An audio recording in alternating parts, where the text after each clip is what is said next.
the Spirit harness the power, our separate fires will kindle one flame. Witness the mystery of this hour, our trials in this light appear all the same. Gather in peace, gather in thanks, gather in sympathy now and then.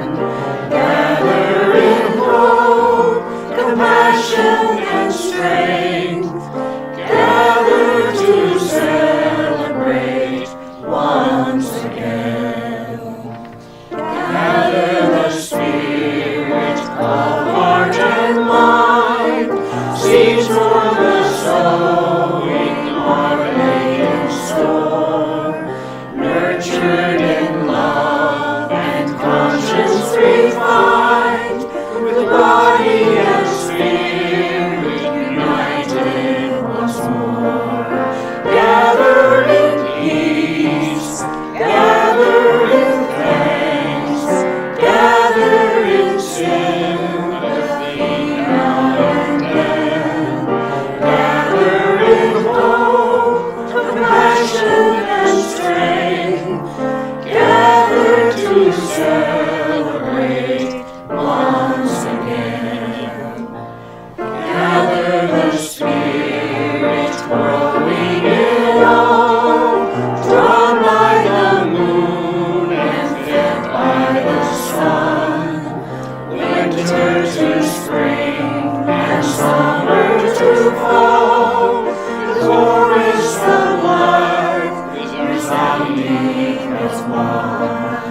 Gather in peace, gather in thanks, gather in sympathy now and then. Gather in hope, compassion and strength, gather to celebrate once again.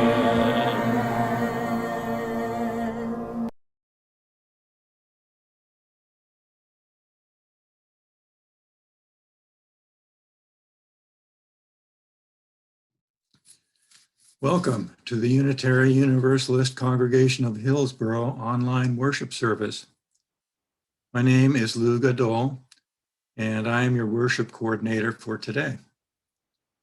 I would like to thank our speaker, Rev Susannah Tuttle, and also tell you a little bit about her. Rev Tuttle received a Master's of Divinity degree from Star King School for the Ministry at the Graduate Theological Union in Berkeley, California. Susannah is the director of North Carolina Interfaith Power and Light, and she serves on Interfaith Power and Light's National Board of Directors, and also on We Own It's Board of Trustees, Duke Energy's NC Eastern Advisory Council, and UNC School of Law's Center for Climate, Energy, Environment, and Economics Advisory Board. I would also like to thank our producer, Wendy Calvin, our music coordinator, Aviva Enoch, and the many wonderful singers who will be featured throughout the service.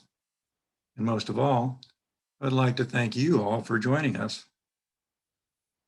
Each week, we take a monetary offering to support our social justice work in the community.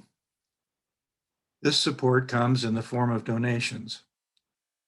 This month, our community partner we will share the collection with is Orange Congregations in Mission, OCIM. Now let's remind ourselves about what we are and why we gather as a congregation for worship. We are a community of liberal, open-minded people who strive to connect with one another in love. Our spiritual home is located at 1710 Old NC 10, but our community stretches far and wide, with loved ones who join us from all over the country Engage in Sunday worship online. We are a people defined by covenant, not creed. That means that we have committed to a way of being with one another rather than to a statement of belief. To that end, we support each other in spiritual growth and deepening of faith. We challenge one another to find more love, both inside ourselves and in the world.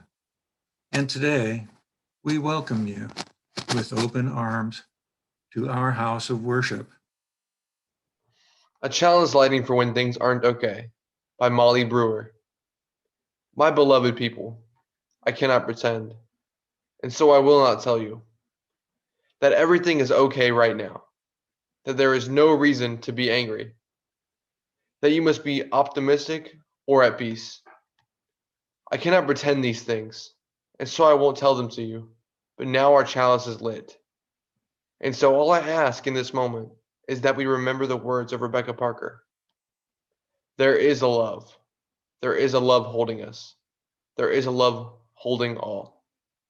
By the light of our chalice, let us rest in this love.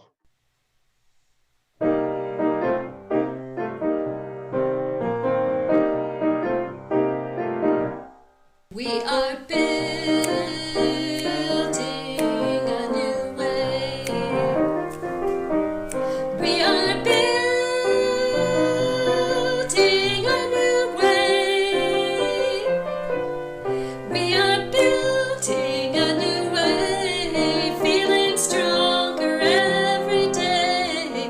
We are building a new way. We are working to be free. We are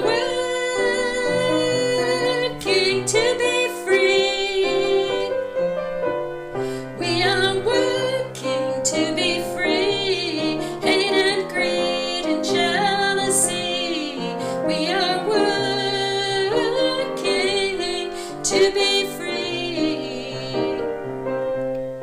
We can feed our every need. We can feed our every need. We can feed our every need. Start with love, that is the seed. We can feed our every need. Peace and freedom is our cry. Peace and freedom is our cry. Peace and freedom is our cry. Without these, our world will die. Peace and freedom is our cry.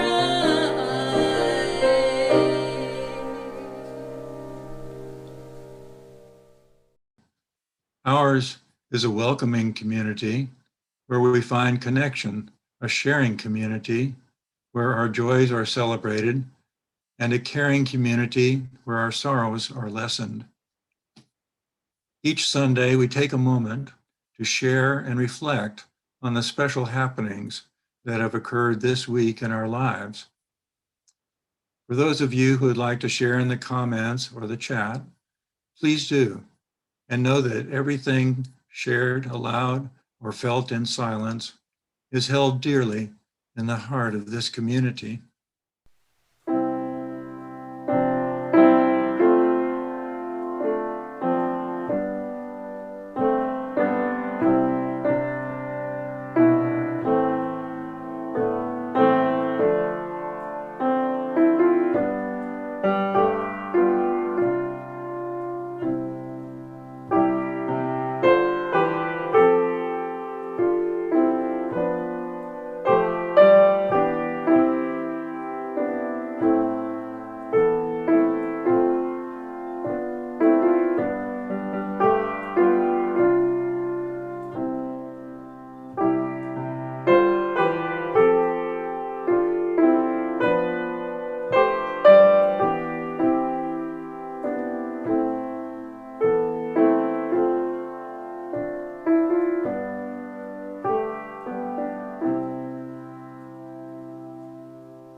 To Be a Unitarian Universalist by Erica Hewitt.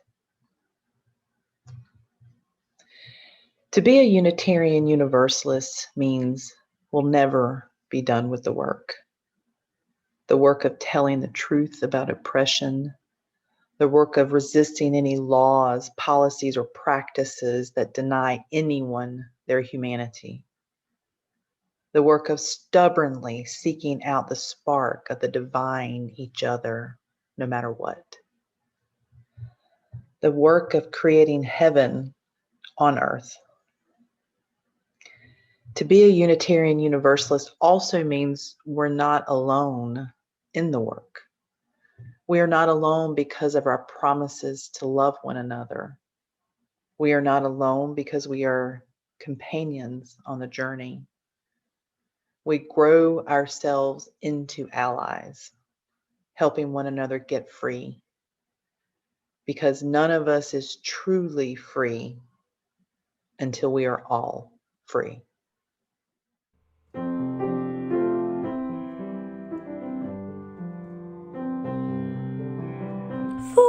the earth forever turning, for the skies for every sea, for our lives, for all we cherish, sing we our joyful song of peace.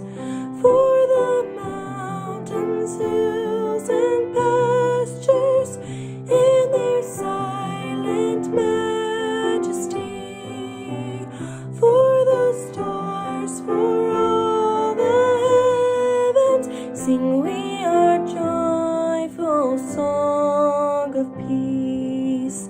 For the sun, for rain and thunder, for the seasons' harmony, for our lives, for all creation, sing we our joyful praise to thee.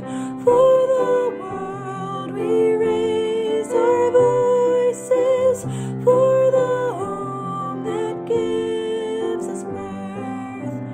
In our joy we sing, returning home to our blue-green hills of earth.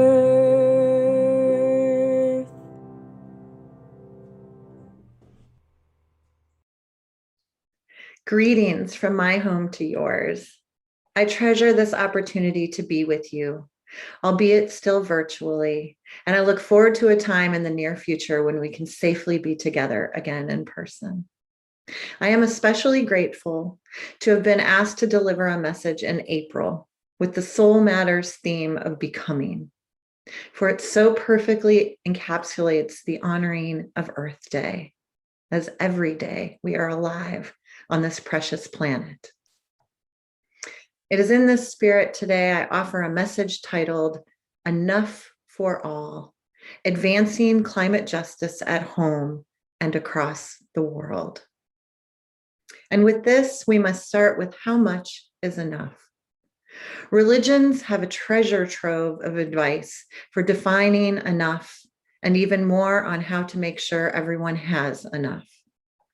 And not merely enough to survive, rather enough to thrive. To thrive, we need enough food, nutritious food. To thrive, we need enough space to live, safe, warm, and dry space. To thrive, we need enough warm clothes and good shoes. To thrive, we need enough clean air to breathe and clean water to drink. Access to a sound education and access to healthcare help round out the list. And in ensuring there is enough for all, we must work to advance climate justice at home and across the world. I'm going to share a little of my personal story and a bit about my ministry passion project, with the hope that the information offers us all a kind of community awakening that allows us to reflect on the theme of becoming as we grow closer to our extended family and non-human family, and what it means to take care of ourselves, each other, and the whole world. So many of you know that I am the director of the Eco Justice Connection program of the North Carolina Council of Churches, which has a primary initiative called North Carolina Interfaith Power and Light. And I have been doing the work of environmental, climate justice, energy democracy, and energy awareness for congregations across North Carolina and across the Southeast and through our national partners at a national level for many years. I've been in this role for over 10 years now here in North Carolina. And it wasn't until 2019 when I was at a U.S. Climate Action Network annual convening in St. Paul, Minnesota, where I sat amongst hundreds of people in a big ballroom in a hotel as we listened to the opening plenary that was titled Equitable Global Climate Finance. And there were two brilliant people on the stage talking about the inequities at the local and community levels that we have here in the United States and our relationship to the international solidarity of communities all over the world that are struggling with the same levels of inequities and actually increased levels of inequities to scopes that are very hard for many of us in the United States to understand. And as they were speaking about this equitable global climate finance, I sat in my seat listening, furiously taking notes, and thinking that I had never been given this presentation before. As I said, I had been doing the work of community-based and community-led solutions to look at energy efficiency and renewable energy and how to address the climate crisis as a moral imperative, lifting up faith voices of all communities across the country. And yet there was this, it was as though I was working on a puzzle, for those of you that enjoy puzzles. And I had all the pieces laid out, and I didn't have a picture of on the box of the puzzle. I didn't have a full sense of what it was that I was trying to construct. And like many of you, I start with the edges, with the borders. I start piling up different sections of different colors and themes and thinking that, oh, if I can get all the blues and all the reds and then these sparks of yellows, that I can somehow craft an image that will all come together as I place these puzzle pieces in the right spots. But as I was working on the climate movement, I began to realize, listening to this presentation around global equitable climate finance, that I didn't even know I had those puzzle pieces. I'm not even sure they were in the box that I had unpacked to begin to form the image of the vision that I felt like we were all working towards in the climate movement.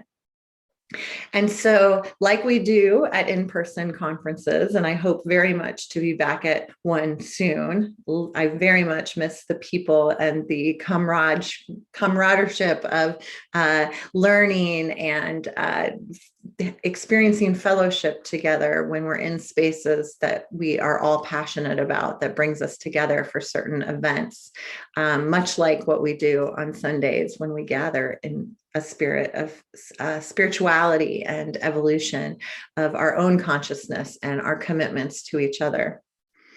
So I'm in this big ballroom in this hotel in St. Paul, Minnesota, as I mentioned, and I'm flipping through the catalog thinking, what breakout session am I going to go to next? I always go to the sessions that are titled Building Power from the Grassroots Up, or how to listen to communities and help them design policies and programs that will meet their needs. And because I was so familiar with that kind of conversation, I knew the people that were going to be in those rooms. I knew the conversation that we were going to have. And I knew that somehow this presentation on equitable global climate finance was an offering to me to expand my understanding, and also grow out what it meant for me to become a leader at a level that I hadn't not yet been exposed to.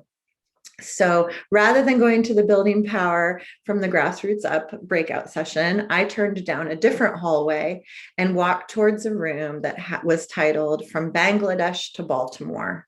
And at this point, I didn't know what I was going to be getting myself into. It certainly has been a life-changing moment, a touchstone moment for all of the future work that I've imagined myself doing for the rest of my life. But walking into that room and having been involved in the US Climate Action Network for over a decade, I realized I didn't know the other people in the room, that there was this whole other conversation that had been happening alongside those of us that work at the community level. And I sat down to listen about what the US fair share was to address the climate crisis in relationship to all of the other nations across the globe.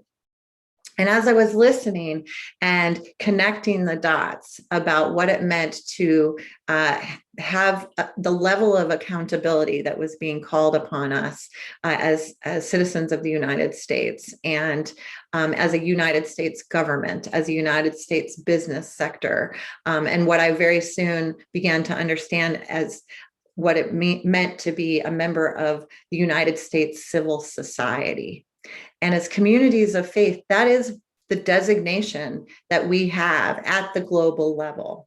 When the United Nations defines the 3 sectors of human life and activity across the planet, it is broken down into just that: governments, business and private sector, and civil society.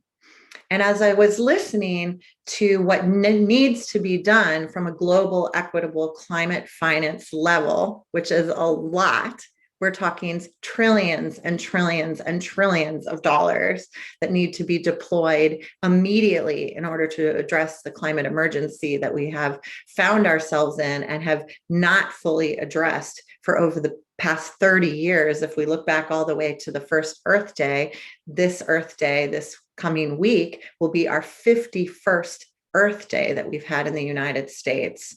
And here we are at the brink of disaster. And we know that, we know what needs to be done. And so I found myself in this room with these people that were literally trying to calculate how much it was going to cost to address what needed to be done to keep global warming limited to 1.5 degrees Celsius, which is what all of the major scientists have written about in the IPCC report, which is considered to be the international examination of how warm the planet can become before becoming uninhabitable at different scopes, especially around the equator.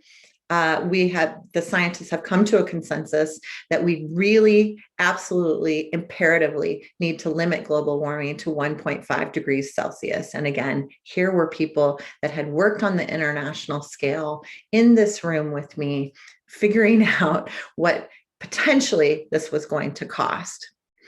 And again, new information for me, feeling like I was looking at a puzzle entire picture around not only what the climate crisis is, but what the solutions must be.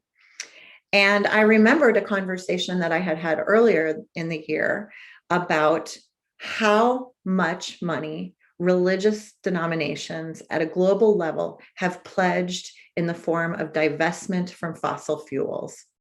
And you might be familiar with the term divestment. There have been people working on the divestment campaigns for many, many years. and major denominations, and Unitarian Universalism is one of them. The UUA has committed to divesting all investments from any kind of fossil fuel funding that does any kind of investment into fossil fuel infrastructure. And at the same time, I had not heard very much conversation at all about the reinvestment of all of that money, about what we're going to do with all of that money that communities of faith have pledged to remove from the extractive industry that is literally and figuratively killing ourselves and the planet, into where we're going to put that money. And so I had this aha moment sitting in that room in 2019 in St. Paul, Minnesota, with a whole bunch of people that I didn't know personally yet. And I thought, I need to figure out how we can communicate with communities of faith at home in North Carolina and across the globe about what we can do with the $57 trillion that has been pledged in divestment, in the form of divestment, across religious bodies, and that we need to come together and unify our mission and vision about how our role as people of faith and conscience and active members of the civil society sector of the global scale needs to rise up. We need to lift up our voices and move into a place where we can be a leading example of the moral imperative to act on climate with hope-filled, positive solutions. So I say all of that as a background because what that led me to was to get involved with the organizations like ActionAid USA, EcoEquity, Center for Biological Diversity, Friends of the Earth, Care About Climate, and so many other organizations that have come together and put in writing what the US fair share is. And I am looking forward to sharing some resources for you over the course of the next week and beyond about how this community of faith can be involved in asking not only the Biden administration to do our fair share on a global scale, but for us to reflect inwards on what that fair share means for us every day, both individually, as a family, as a neighborhood, as a community of faith, as a society, how we can make sure that everything fits under the realm of climate justice if we are truly considering what is enough for people to have what they need to not only survive, but to thrive.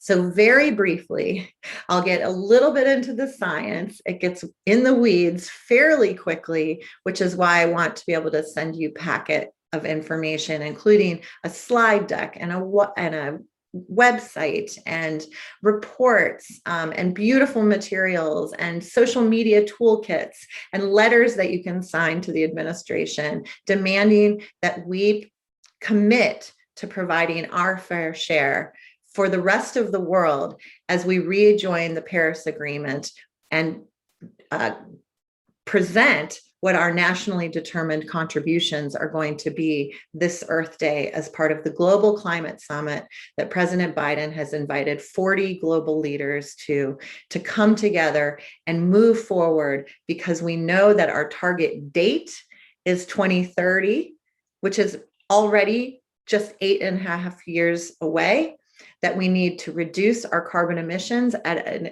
extreme scale in this country, ideally to reduce our emissions to 70% levels from where we were at 2005.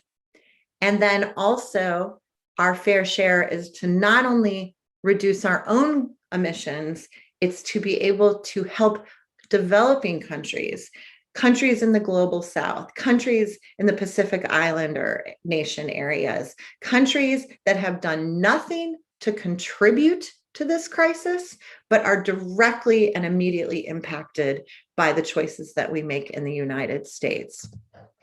So we, as part of the US Fair Share team, have put together the 3 whys of why our fair share globally is at 195%, meaning again, reducing those emissions domestically at 70% here at home, and then investing in the ability for the rest of the world to reduce their emissions at 125% levels. And I know it's hard to imagine how can something be more than 100%.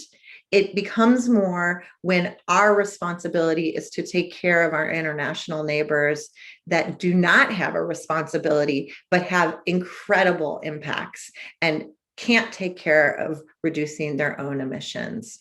So the 3 whys behind the US Fair Share position are that it is the right thing to do. We have the moral obligation to take care of the world and protect human rights, which are threatened by this climate emergency. It's also our historic responsibility. We have released more global pollution than any other country in the world. And we remain second to China as far as how much emissions are released, but China has 4 times the population that we do. So it is our historic responsibility to take care, again, of the inequity in relationship to the amount of emissions per capita that we have released into the atmosphere that impacts everyone. And then finally, we have the financial capacity. The US is the world's wealthiest country, with much of that wealth concentrated in a small elite. And this one hits home to my heart very strongly, because with all the campaigns over the course of many, many years that we all have been alive to experience and to also perhaps question, is that we know the extreme inequities of the have and the have-nots. And yet all of our campaigns to attempt to shame those that have accumulated a mass amount of wealth have not paid off. There hasn't been some big becoming, as we're in the theme today, or awakening that rich people all of a sudden are going to give away all of their money. And some do, but many do not. And so I believe the US Fair Share campaign and the US Fair Share mission and vision for this country can really help inspire those that do have a concentrated amount of wealth, that they can use that for the common good, that they can acknowledge that they've accumulated all of this wealth, and also understand, because they care about the people and places that they love, that the best way to use those resources is to help address the climate crisis. And together we can come together and figure out what those strategies are, again, from the governmental aspect to the business side to where we sit in civil society. So again, thank you for the opportunity for me to share this passion project. I've been meeting with members of the White House to discuss the opportunity to lift the fair share to the front of the Biden administration's messaging. We hope and pray as we go into Earth Day and the Global Climate Summit that the commitments that are made reflect this understanding of what the US Fair Share is. And we will continue to work to educate, inspire, and mobilize people not only in this country, but to connect at that level of international solidarity with our brothers and sisters of both human and non-human families all over the globe. So I leave with you today, hopefully, a vision of solution, a vision of opportunity, a vision of enough, a vision of abundance, and this idea that we can become those that we seek. And I'm going to close with a commissioning and sending forth set of words that we have been using with Interfaith Power and Light, the Eco Justice Connection, the North Carolina Council of Churches. I say these words over and over to myself, and I put them out into the world, and today I offer them to you. Grant us a spirit of concern for the future of our environment. Bring an end to the exploitation of the earth's scarce resources. Encourage us to honor and come into right relationship with all life. Grant us a spirit of respect, recognizing the value and integrity of all life. Encourage us to be accepting of ourselves and of others. Help us become advocates of peace, bringing an end to conflict and division. Renew our commitment to challenging the causes of injustice. Grant us a spirit of openness to see the good within and around us. Help us to rejoice in the good we have experienced as we move forward to the future. Help us use our senses to celebrate beauty and creativity in the world. Grant us a spirit of truth to recognize failings which have hurt us, others, and the world. Give us the humility to ask forgiveness for our part in any wrongdoing. Grant us a spirit of generosity to reach out and trust to those we encounter.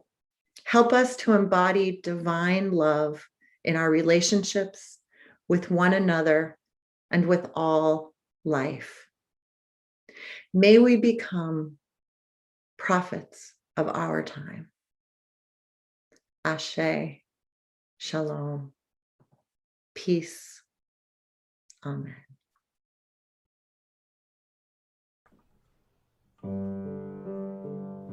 The tide is rising, and so are we. The tide is rising, and so are we. The tide is rising, and so are we. This is where we are called to be.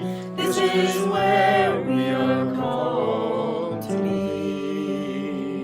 The task is mighty, and so are we. The task is mighty, and so are we. The task is mighty, and so are we. This is where we are called to be. This is where we are called to be. The land is holy,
This is a reading called I Pledge Allegiance to the Earth and All Life by Vern Barnett.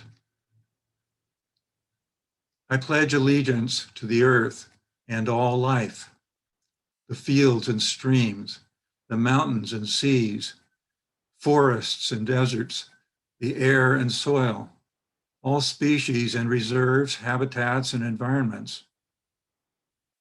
One world, one creation, one home, indivisible for all, affected by pollution anywhere, depleted by any waste, endangered by greedy consumption, degradation by faithlessness, preserved by recycling, conservation, and reverence.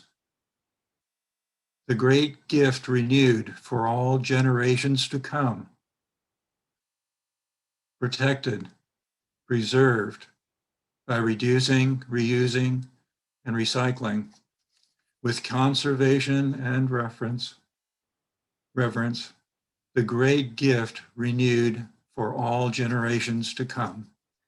We extinguish this flame, but not the spark of joy in our worship, the fire of commitment, or the warmth of our community. These we hold with us until we meet again. Blessed be, my friends.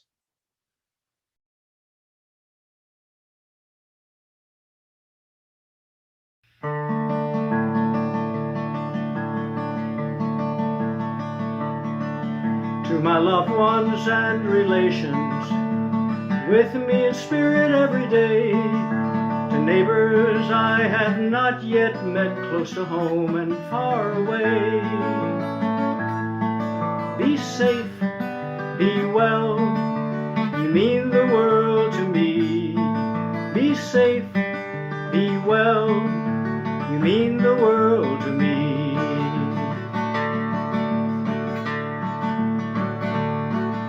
My friends who make good music, sharing joy both far and wide, and to those who we depend on to teach, to heal and guide.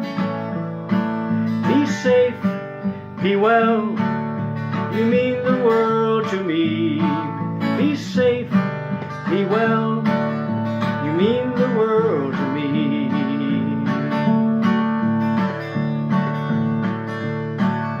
To all who hear this message, to strangers and to friends, here's an embrace of music until we meet again.